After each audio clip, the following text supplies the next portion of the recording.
Hi, this is Bob Murphy, and you're listening to the Libertarian Christian Podcast.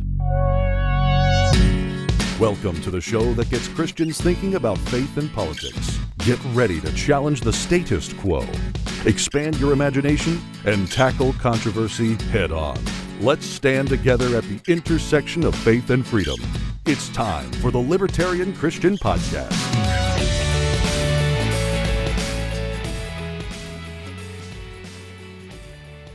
Welcome, everybody, to the Libertarian Christian Podcast. I'm Doug Stewart of the Libertarian Christian Institute. Today, I am joined by Nick Gosling, our Executive Director, and our special guest, Keith Giles, author of Jesus Untangled. Keith is a teacher, author, copywriter, activist, and servant of Jesus living in Orange County, California.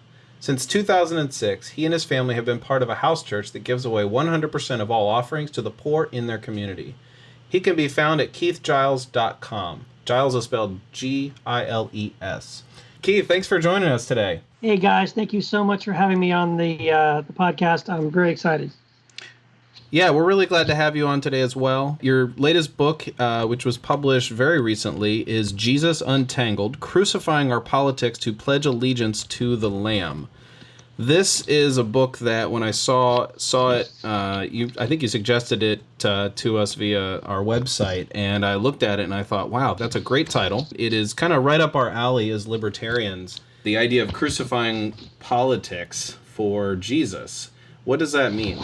Well, what I'm trying to get at, and what I'm really talking to is out of my own experience, being someone who was raised as a conservative Republican my entire life, and seeing not only myself, but in my family and my friends and my church members, this entanglement of politics, and recognizing that really I think the solution to this problem, I do see it as a very large problem of American Christians who are more American than Christian, that really what needs to happen is we do need to crucify our politics and our desire to operate through politics, and politics really rules a lot of American Christians' lives.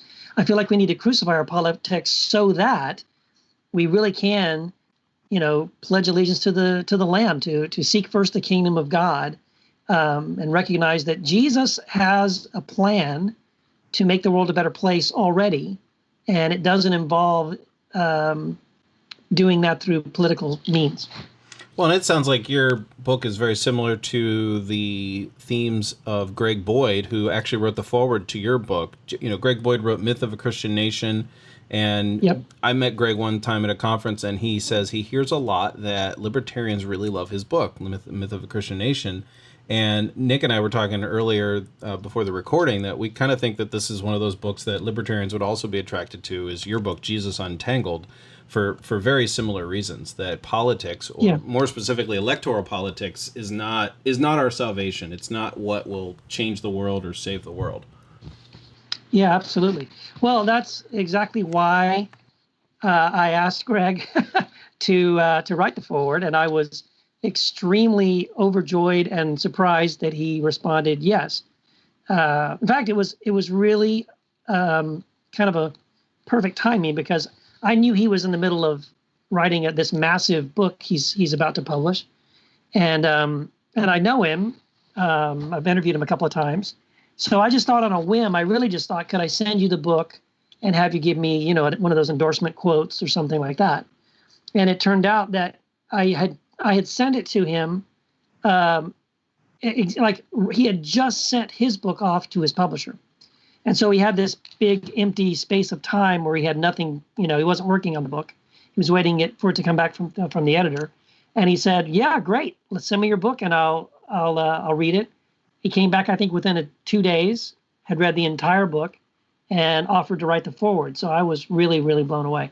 But I think you're right. I think my book and The Myth of a Christian Nation really can be seen as companion books. I think Greg does a great job of dispelling the notion that America is a Christian nation. And what I do is dispel the notion that Christians need to be involved in politics on any level, really, to advance the kingdom. Earlier today, you posted on Facebook that you were going to be on this podcast, and there were several people who were kind of like, "Whoa, libertarian Christian, what does that mean? Is that an oxymoron?" And they had some questions about, what it means for a Christian to be a libertarian, and it was by far a pretty amicable discussion. Obviously, there's a lot of confusion out there because everybody's going to identify in a certain way with a political group or belief system, and there's a lot of misinformation about what a libertarian believes. You said on the Facebook thread, and I think you said in the book as well, that you're not a libertarian or a Republican or a Democrat. But one of the things that drew us to your book is that it really aligns seemingly almost perfectly with the non-aggression principle. What is it exactly that you see is libertarian, and maybe just describe why you're not in that camp? Yeah, well, so I'll say two things. One, the fact that I don't identify as a libertarian has more to do with the fact that I don't have any desire to align with any group that happens to have a political party, a platform, a campaign, a candidate for office, or anything to do with civil or national government. So it has nothing to do, it has very little to do with my awareness of or agreement or disagreement with any policies that may be libertarian, because frankly, I'm very unaware of libertarianism one way or the other. But even as you're saying, a lot of the ideas in my book might, and I will say very accidentally, align with libertarian ideas. It is accidental, but where those things align, that's great. But I am really advocating for Christians to really consider doing what I've done, which is to say, I really want nothing to do with the political process. I'm not seeking to make the world a better place by casting a vote, or by electing an official, or by passing a law, or that kind of a thing. And so what I'm advocating for in the book is for Christians, those who are following Christ, to put all of their eggs in Jesus' basket and say, I'm going to follow him, and I'm going to believe that the best way to make the world a better place is to follow Jesus, put his teachings into practice, and live out the teachings of the gospel and preach the gospel, because I believe that the gospel will transform me, first of all, and then it will then have an effect, that same transformational effect, on my family, my friends, my neighbors, my coworkers, my neighborhood, my community, and my world. Yeah, Keith, that is a great description, really, I think, of pretty much where the Libertarian Christian Institute actually comes from in our approach to thinking about politics. I mean, we have people in our organization and who support our organization who are registered Libertarian, and some who are registered Republican, and probably some who are registered Democrat, and many who aren't registered to vote at all. The way we describe libertarianism really has nothing to do with the Libertarian Party per se. It's more about the philosophy of not using force, political or otherwise, to make people do what you think they should do. And right.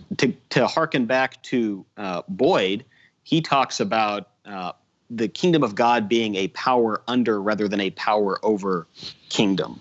And so right. the whole idea is, as Christians, I mean, we're libertarians not because we started with a political philosophy, but because we think the non-aggression principle, this idea of you change the world through service and ministry and love and the gospel rather than through coercion and violence, that flows out of our faith. And that's essentially the true baseline definition of libertarianism. So you may remember, like when you and I first started emailing, I said it's kind of my contention that Greg and Scott McKnight and others who fall into that camp really are libertarian in that sense, even if they don't take the particular label. And that's why I think there's a lot of overlap with where we're coming from here. Right. And that's awesome. And everything you just said, I do agree with. And so on those levels, we are on the same page. I totally agree that we should have, as Greg Boyd describes it, a power under philosophy, not a power over philosophy. I do think that's one of the things that is misguided about the majority of evangelical Christianity in America, is that it is seeking through politics to exert power over people. As I kind of talk about it in the book, it's frankly more about just making themselves a little more comfortable, or creating a world in which they feel more comfortable, because that world would, look and feel like something that they're happier with. Regardless of how it makes anyone else feel, they don't really care about how it makes anyone else feel, as long as Christians feel comfortable in that world. And they're okay with the fact that by accomplishing that through passing laws, you've created sort of an illusion of living in a world that aligns with the way you think and the way you want to live and behave, even though you know deep down those people, if the laws weren't in place, those people would absolutely not agree with those things. But that's okay. They're all right with that. They're willing to put up with that. Well, and I think that's one of the criticisms of libertarianism, especially from Christians, is that libertarians just want to have a world where they can have what they want and they don't really care what happens with everybody else, and it's all about, their benefit of being free to do what they want, or free to ignore the poor, or, those sort of things. And so there's that sort of like surface level understanding of what it means to be a libertarian, and when you really get down to it, we really are in favor of protection for those who have been harmed, or restitution for those who have been harmed, and so forth. We all are on our journeys, and we come at whatever positions we arrive at in different ways. You mentioned just a moment ago that you were a Republican, or you grew up Republican, or in a family, and just tell us a little bit about your journey toward where you are in this book. Yeah. So, and I want to make sure I do stress. Like I realized since the book has come out, I need to do this, because if you don't understand where I'm coming from and you read the book, I think it's very easy to come across thinking, "Wow, this guy really doesn't like Republicans." Because I'm pretty critical of an evangelical, conservative mindset. But I want to make sure people understand the reason why I talk so much about that is because that's my reality. That's where I was raised in that. You know what I mean? That this is what I know very, very well. And so my reason for not critiquing in minute detail the failures of, let's say, where Christians might be entangled with Democrat or liberal politics, the reason why I don't critique that as much is not because I'm in favor of it. It's because I'm not as familiar with it, because I wasn't raised in that. But I am in no way in favor of one or the other. So anyway, I just want to say that as a disclaimer up front. But as my experience goes, I was grew up in Texas, in El Paso, Texas. I'm an only child. I was a member of the NRA. I was listened to Rush Limbaugh from the minute I was able to vote. I rushed out and voted straight ticket Republican, and I did that for decades, just across the board, because Republican was the right way to be and to think, and that was the most Christian way to be and to think. And I really was entangled. So I was completely entangled, my faith and my politics. And it's one of these things where someone asked me, so Keith, what was the first moment you realized you saw your own entanglement? And I'm sad to say that I actually noticed my own entanglement when I really saw it in my parents. And it's one of those things like the, you notice the speck in your brother's eye before you notice the log in your own eye. I was having a phone conversation with my mom and dad. I had already moved to California, where I live now. I was on the phone to my parents. They're still in El Paso, Texas. And my dad was telling me that a family friend of ours, who a few weeks ago, he had told me she became a Christian. I was very excited about that because, we've been praying for her for a long time, and she was a family friend. And so, a few weeks later, I'm on the phone with my parents again, and I go, "Hey, how's our friend doing? Who's a brand new Christian?" And got kind of quiet, and my dad says, well, son, I got bad news. I don't think she really even had a genuine conversion experience. I don't think she's really a Christian. And I said, "Oh man, that's really disappointing. Well, how do you know? What happened?" And his response was that she had voted for John Kerry, in that previous election cycle. Wow. And of course, the Christian thing, the test of faith would have been to vote for George W. Bush. And so it shocked me so much. I literally just thought, oh my gosh, why did he assume that she doesn't love Jesus because she voted that way? And that's when I suddenly realized, oh my gosh, yeah, this is the reality I was raised in. And then I began to notice in my own life things that were very similar, that I had grown up thinking that as well in many ways.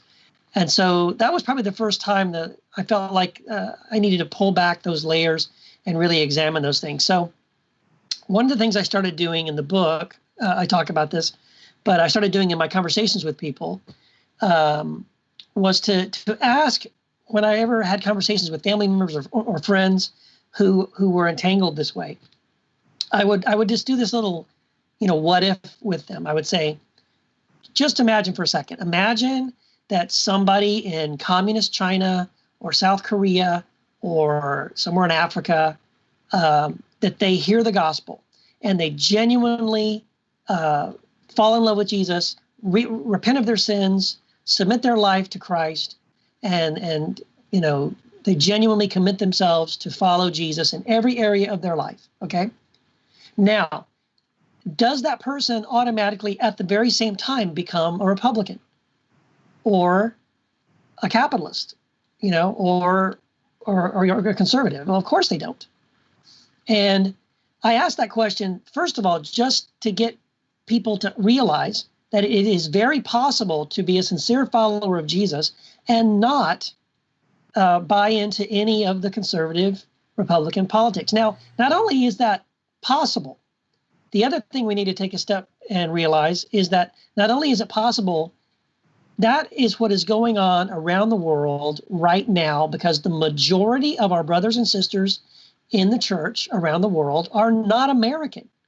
And that means the majority of Christians on this planet are not Republicans, they're not conservatives, they're not Democrats, they're not libertarians, they're not capitalists. They come from a completely different ideology, but yet they all sincerely love Jesus, and they are a part of the family of God.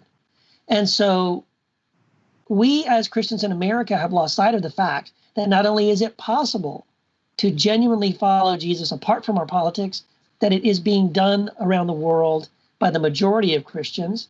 And we need to wake up and realize that, and to say, you know what, we have to divorce our faith from our politics if we sincerely want to seek first the kingdom and allow Jesus, to rule and reign in our hearts and in our communities. Well, and even on a little bit broader, less specific level, Jesus doesn't, coming to Jesus doesn't mean you need to be a Republican or a capitalist or whatever. Immediately upon, conversion, it doesn't automatically follow that you change political or adopt a particular set of political views. But even broader, it also doesn't mean that you're supposed to just simply love God and country. Right. Well, and here's the other thing about that mistake that evangelical Christians make. I'm going to pick on the conservatives again. Is that assumption? It's the automatic assumption that conservative American politics get all of their cues from Jesus, right? So like, oh, well, that's why I'm a Republican. That's why I hold to these Republican conservative policies, because they're the policies of Jesus, right? They have to be, right? Well, no, because if you actually sat down, and most of them would never do this, if you actually sat down with the Sermon on the Mount and compared it to Republican agenda or policies, you would realize, oh my gosh, there's actually nothing that Jesus advocated or stood for that I can find, a correlation with in my political party. So big surprise. That's another reason why it's possible and even necessary for you to pick one or the other, because those two things are not going the same direction. I've tried to point this out to people as well, because a lot of times they want to say, well, why can't I do both? Why can't I follow Jesus and be a good Christian? I mean, a good American, be a nationalist or whatever. And it seems at face value, it seems like, well, why can't I? Why can't I be a good Christian, a sincere Christian, and be an American and a nationalist at the same time and involved in politics? Well, I would say it's possible if both Jesus and political systems and parties and America as a nation are going the same direction. If they're both going in the same direction, then of course you can do both, because they're both headed the same way.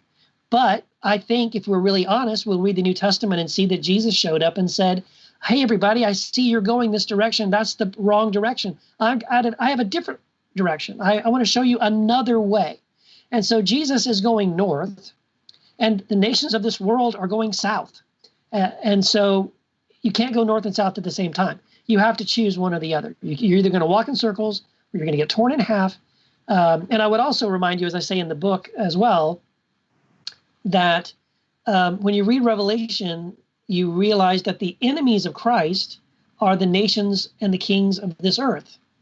And it doesn't say the bad ones. It just says the nations of this earth and the kings of this earth, because they are in opposition to his kingdom. He has a kingdom which has its own policies and its own agendas, and his kingdom is going, as I said, his kingdom is going north, and all the kingdoms of the world are going their own way, but they're not parallel. And so that's why I would say you can't do both.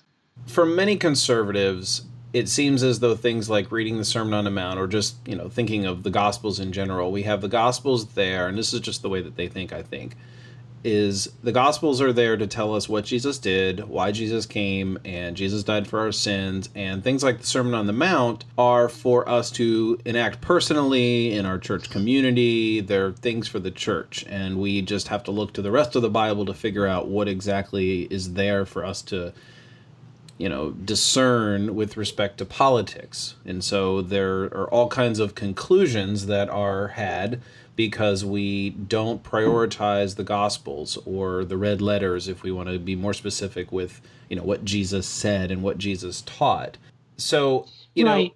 Everybody kind of thinks that their hermeneutic of understanding the Scripture is Christocentric. We're going to read the whole Scripture through the lens of Jesus. I mean, everybody from Calvinists to Arminians to open theists, they all claim that.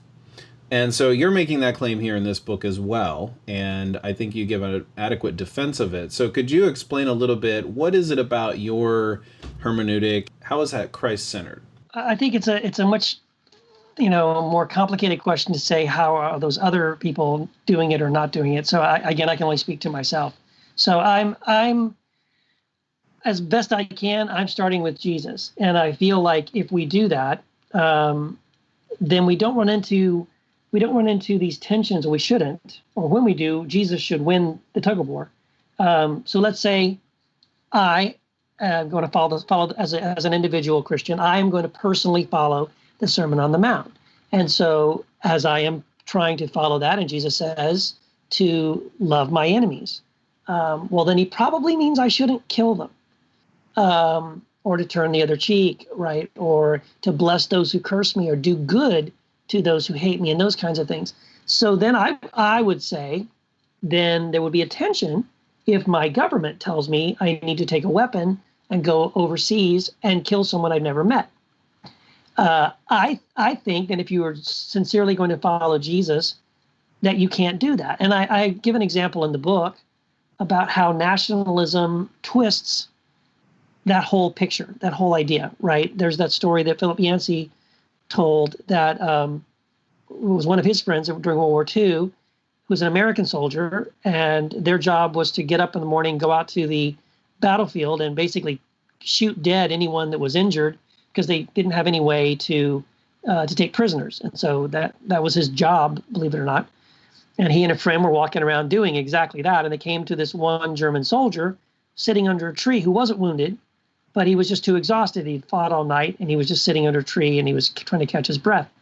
And so the American soldier raises his gun to kill him. And the man in English, very clear English, says, "Please wait, let me pray first."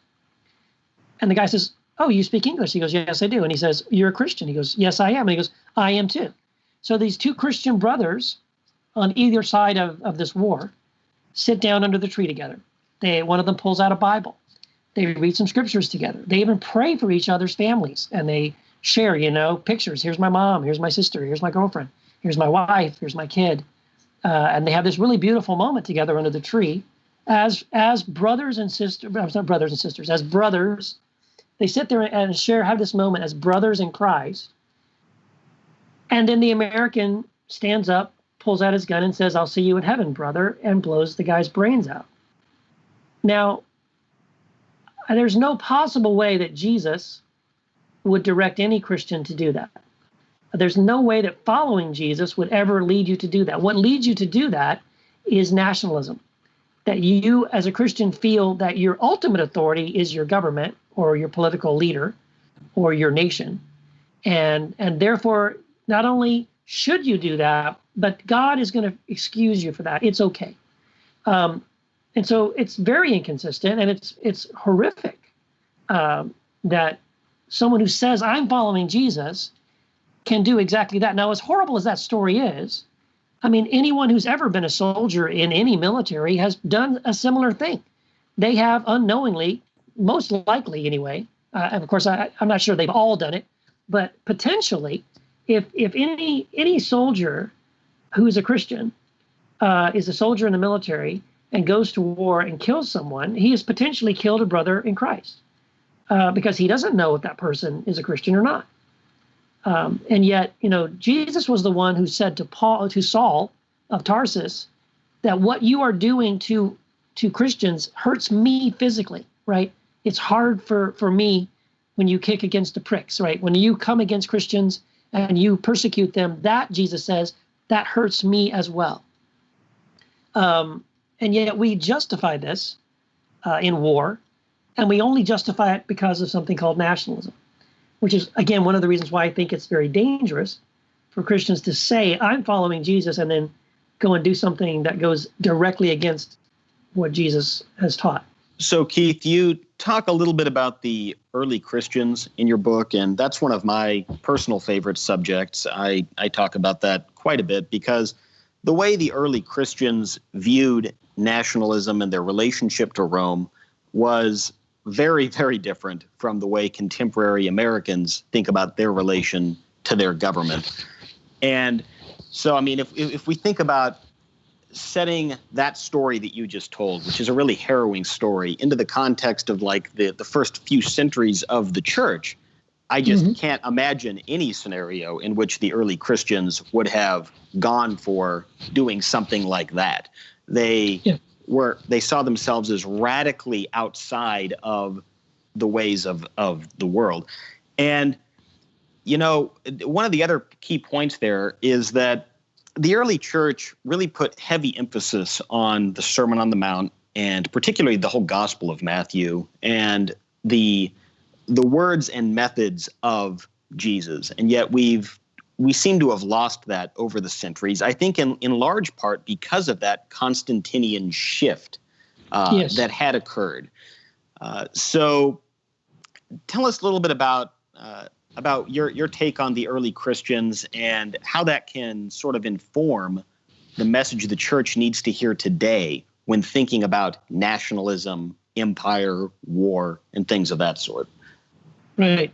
Well, I want to agree with you, man, 100%. Studying the early church is it's at the same time one of the most beautiful things and one of the most depressing things I've ever done. Because it's beautiful, because you hear the most Christ-like, you read these guys, I read these the first, second, third century Christian thinkers and writers, and across the board, it's a unanimous voice across those centuries. It's a unanimous voice saying we are following Jesus, and because we're following Jesus, we kill no one, we do not do violence, we do not participate in the empire, and they took it to a much farther extreme even than I'm suggesting, and they saw what they called a two kingdoms. They had a two kingdoms approach. There was the kingdom of God, and then that's what they were a part of, and then there was the kingdom of the world, of which Rome was a part. And so they drew a line. And so here's the other thing, though. I think that whenever I've had conversations with Christians where I'll quote early Christian fathers on these issues of how they did not involve themselves in the military or how they did not involve themselves in politics, because they were just as outspoken about violence and the military as they were about politics. If someone was a magistrate, someone was a member of a political office, held political office, they had to quit. They had to renounce that, or they were not allowed to share communion and they would not be baptized. And so whenever I share those kinds of quotes or share those kind of details with Christians today, they'll typically say, well, it's because Rome was so evil.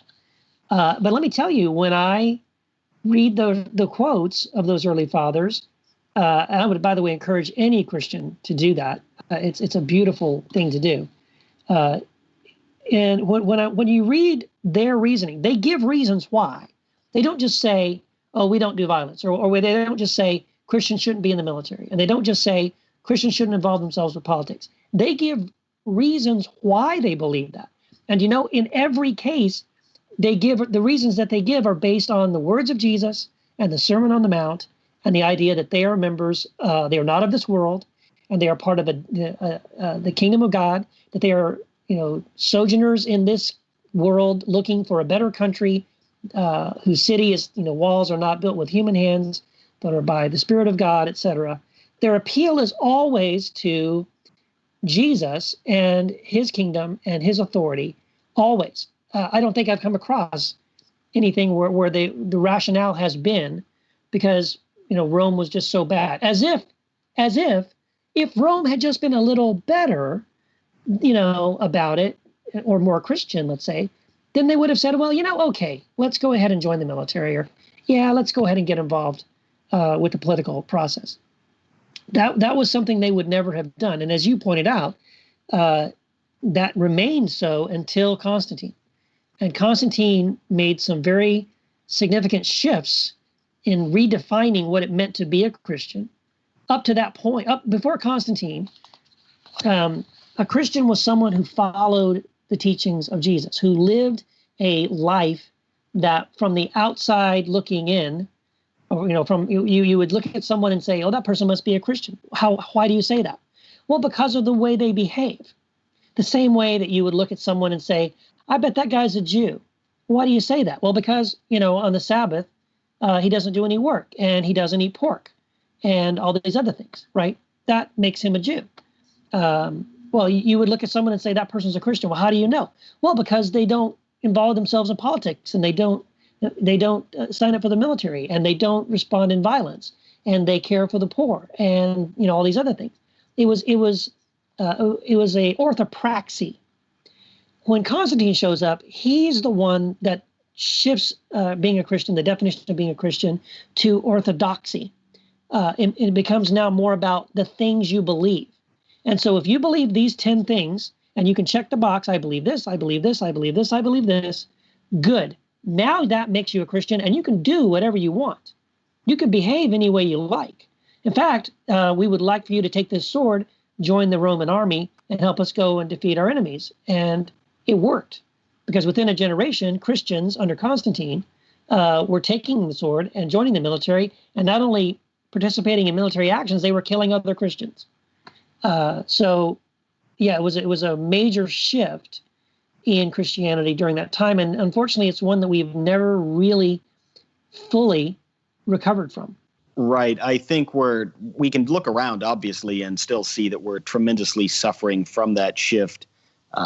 Even today, I mean, really, anytime you go out and you look at American Christians, and it's not just American Christians, but that's probably the most notable example, championing the warfare state and increased militarism and capital punishment and all these various things. I mean, it's really emanating out of that. One of the things I did want to bring up is Scott McKnight in his book Kingdom Conspiracy points out that all the kind of things that you just said, which are completely on point about an alternate kingdom and Christ is king and we're not of this world, but we're citizens of another kingdom. Those are very politically loaded terms, just not in the world's way of politics. We do have a king and we have a kingdom and we are citizens. And so when you read the New Testament, Christ and the apostles are relentlessly making politically loaded claims, but it's completely opposite and inverse of the world's sense of politics. It's not about the state. It's about God as king. And in that sense, it's what we believe are orthodoxy, if you will, is very important. Right belief is centered on Christ, but you can't separate correct belief from ethical action. If we really believe that Jesus is Lord and that we're citizens of his kingdom and that these are the ethics he requires of us, that should flow through in a regenerate heart to righteous action. Now, that doesn't mean we're going to do it perfectly. We all have our share of failures, no doubt, but it should move us in that direction of living Christ-like. Would you agree with that? Oh, absolutely. I love actually the fact that when you read the book of Acts, I can't remember exactly where it is. I think it's chapter 6 or 7 or something like that. But there's a wonderful phrase in the book of Acts where Paul and the apostles are preaching the gospel, and they cause this huge stir. And I think it's when they go to Jason's house, and the people get stirred up because they say, these men are preaching there's another king besides Caesar, a king whose name is Jesus. And so they got it. Like they got the message. This was a subversive message. The Christians were saying, yes, there is another king. And this is why Christians who were persecuted, and I talk about this in the book as well, for those early centuries of the church when there was persecution going on, Christians were put to death because they refused to say that Caesar was Lord. They refused. That's why they were skinned alive and burned alive and crucified upside down and beheaded and boiled alive, and all these horrific things were done to them. And it was because they refused to say that Caesar was Lord. So they went to their deaths proclaiming, we have no Lord but Caesar. I'm sorry, we have no Lord but Jesus. They went to their deaths proclaiming, we have no Lord but Jesus. Until Constantine comes along. And then they decide they have another king, and it's okay if that king is a Caesar. And then they have that shift, right? That separation of orthodoxy and orthopraxy. And Constantine is successfully able to kind of create this weird thing where you can believe one thing but behave, differently than that. So it's a major shift, and it's very sad, but it is something where we have ended up today. Well, I have often kind of wavered between saying that in my mind that Jesus was not political, and yet also thinking, well, yeah, no, Jesus really was political, because there was all these loaded terms that, Jesus is Lord as opposed to Caesar is not. And, right. You read the book of Acts and you kind of have to wonder, I wondered this as a kid, why on earth, well, not only in the book of Acts, but like in the book of Luke, why did Herod see this baby Jesus as a threat? Why did telling people to go to heaven when they die become a threat to Rome? Like, I never really got that. And something was going on there that was actually a threat. So in the very broadest political sense, the message of Jesus is political because it has something to say about how we relate to one another in society. So in the sort of, the original word of, the origin of the word politics, of polis being a body of citizens, how do we relate to one another is an important question. And I think the Bible has, and Jesus has plenty to say about that. It's interesting that what you're saying in the book, and what I really love about it, is that you're saying that basically politics is impotent in comparison with the gospel. Yes, absolutely. And there's a quote, I wish I could put my finger on it, but there's a quote, it's not in my book, but I found it, unfortunately, after I wrote the book.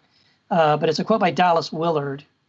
And I made a meme of it and shared it on Facebook after I found it because I just thought it was so powerful.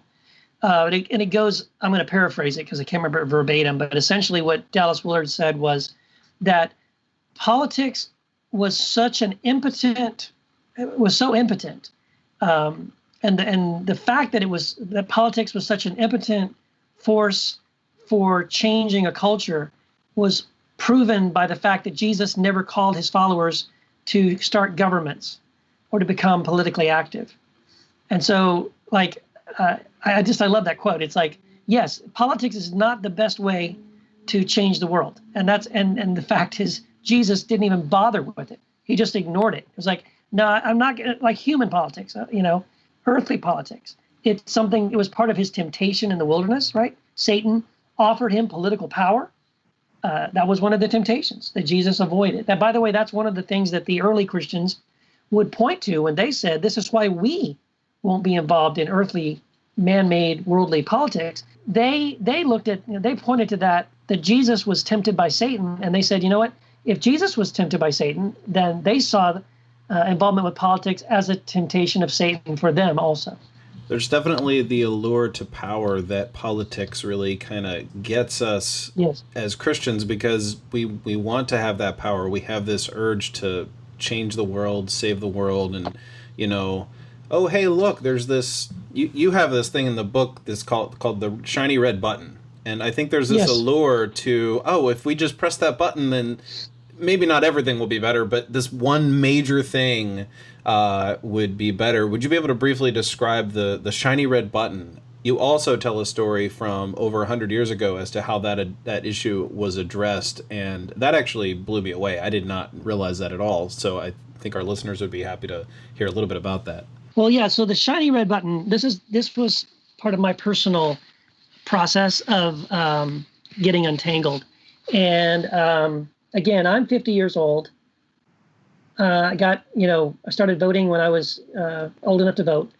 So as a teenager, basically. And so for a very long time, somebody, again, who was very entangled, I slowly over time started noticing these patterns. And that's what I call the shiny red button.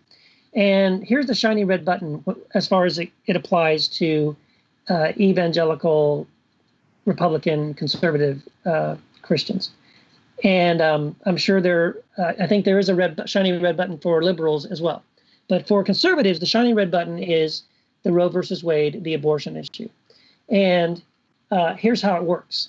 So the Republican Party wants to fire up the voting base of Christians, which has become a very large voting bloc.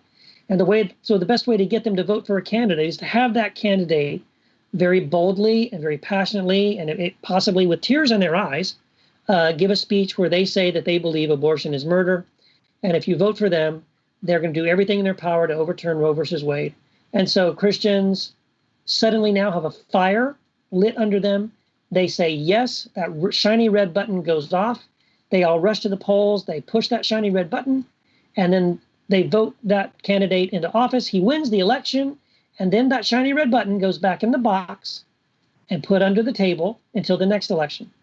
And then that politician does next to nothing to overturn Roe versus Wade or to address the abortion issue. I talk about in the book about the fact, again, this is just something I started doing the math in my own head. And I said, okay, if Republicans genuinely, they sincerely are serious, they really, really, really want to stop abortion in America. Well, we had, in my lifetime, 2 terms of Reagan, 1 term of George Bush, 2 terms of George W. Bush, and we've had a majority Republican Congress during that time period. And what did they do to stop abortion during that time period? Well, pretty much nothing. And I think the reason why is they get it. They know what they're doing. They understand that this is about manipulation. It's one of these things where if they ever were to completely overturn Roe versus Wade and abortion is now completely illegal in all 50 states, that would be the worst thing that could happen to the Republican Party, because now they have no way, the button doesn't work anymore. The shiny red button, the light doesn't come on. So there's no reason to get Christians excited to go and vote for them. So they're not motivated to fix that problem. And so anyway, it took me a while to realize that, well, yeah, that's what's happening. There really is no interest in that. And so in doing some research for the book, I didn't know this either, by the way, until I started doing the research for the book, was about the fact that in the, I guess it was around the 1820, 1830, something like that, abortion was so bad in America that actually, if you adjust per capita, it was as bad as it was right after Roe versus Wade was passed. The law, abortion was made legal in America. So in the 1800s, abortion was so bad, they actually ran ads for abortion, services in the newspaper. It was just free. It was like available. It was just everywhere. And it was a big, big problem. And so Christians in America during that time period, over a sustained period of time, it didn't happen overnight. It wasn't a quick change, but over a sustained period of time, they were able to not only slow down, but to actually significantly reverse the abortion numbers in America. And they didn't do it by passing laws. They didn't do it by lobbying politicians. Here's how they did it. And it was a Christian-led movement. Here's how they did it. They went into the inner cities where poor single moms were pregnant with children. They were the ones who were having the abortions. And the church came alongside them. They sometimes started homes for unwed mothers so that they would have a place to live and they would have their baby. They encouraged them to keep their baby. They would either take the baby and make sure the baby was adopted into a family that would care for it, or they would take care of the baby while the mom went and got education, and so she could get a job, so she could take care of the baby. They also, at the same time, did a campaign to get these guys who were knocking up these girls and not taking responsibility for the fact that they had fathered a child, to get them to step up and be men and to marry these women and to take care of these children. And all of these things, if you think about it, what they were doing was really doing what Jesus would have called any and every Christian to do, which is to go to the outcasts, go to the poor, go to the one, go to these orphans, go to people who are hurting, surround them, love them, serve them, bless them, find a way to alleviate their suffering. And by doing that, the church was able to stop, or not to stop, but to significantly reverse the abortion trend in America. And I would say to you that if Christians in America today are serious about wanting to overturn abortion or to change the numbers on abortion and significantly reduce abortion in America, that's the way we're going to do it. We are not going to do it by just, if we could just find that perfect politician and vote him in, he'll make everything better. Well, no, he won't. Because the definition of insanity is doing the same thing over and over again, expecting a different result. We have tried that, and we're still trying that, and we still believe, well, this politician's going to do it. Maybe the next politician's going to do it. I'm telling you, none of them are going to do it. We still have to do it. This is on our lap. This is in our ballpark. And the church, if we're serious about it, we have the power to change it. But the only way we're going to do it is if we then begin to walk out the teachings of Jesus and begin to love people the way he's called us to. Fantastic stuff there, Keith. Totally agree with that. And that is something that we often repeat here at Libertarian Christian Institute, is that, you can say abortion is evil, which we believe it is, but that doesn't mean that going to pass laws is the answer to address that issue. The answer is the church needs to step up and be the church and love our neighbors and serve others. And that's when we can really start to make some headway in that and any other societal ailment. So right. as we kind of start to move to a close here, the last issue that I think would really be of interest to our listeners has to do with economics. So we've been bashing on conservatives throughout most of the show, but I would like to talk about the left a little bit. So it is common in progressivism and Christian progressivism, to call for more economic regulations and higher taxes and things of this sort.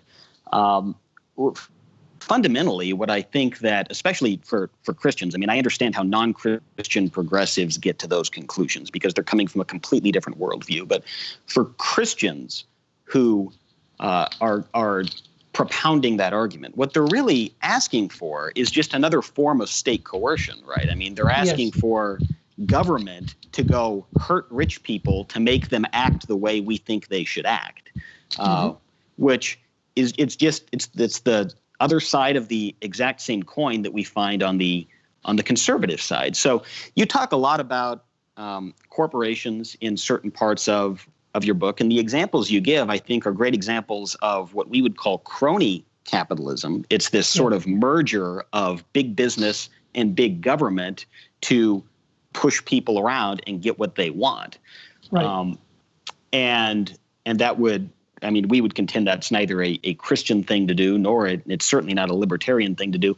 So as Christians, I think we would all agree we have an obligation to help the poor, love our neighbor, not be greedy, serve others. How do you see business and economics fitting into that, assuming it isn't being done with state coercion and force? It's being done voluntarily by serving the consumer. How would you address that issue? Well, I think the way I look at it, and I apologize because I think the answer I'm going to give to some people might just sound, I don't want it to come across this way. I don't want it to sound like a cop-out. I don't want it to sound like, oh, he's not really addressing these hard issues. But this is where I come from on this issue, or really any of these kinds of issues that we might look at, whether it's, well, we have this economic problem, or we have this issue of corporations that have so completely co-opted our government and our political system that the average voter, the average citizen really has no power, no voice anymore, really. We have political figures that we have voted into office, but they don't care about us and they're not representing us in any way. Or we look at all these kinds of injustices, whether it's social injustice or economic injustice, political injustice. When I look at those things, if all I do is look at those things, I just see a mountain that is too big. I see a monster and a machine that I have absolutely no power to influence or change.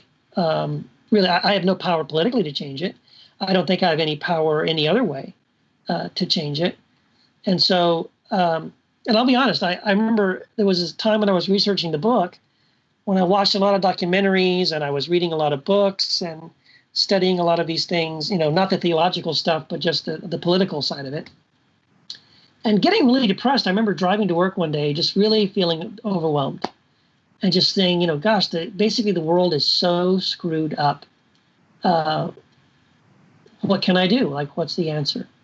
And what I really felt like what I felt Jesus say to me was, go and preach the gospel. And again, it seems so small and it seems so weak in comparison to corporations and governments and the Oval Office and the power of the state and all that stuff.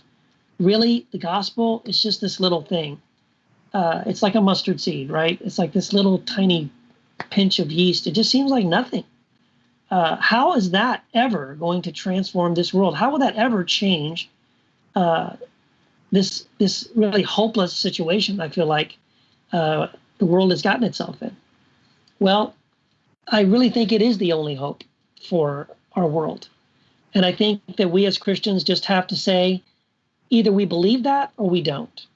And if we really do believe that Jesus knows what he's talking about, and if we really do believe that the gospel has an explosive, incredible, power beyond, off the charts, a power, an unimaginable power, that the gospel can transform you and me into people who look and act and think like Jesus, and then transform people around us into people who look and act and think like Jesus.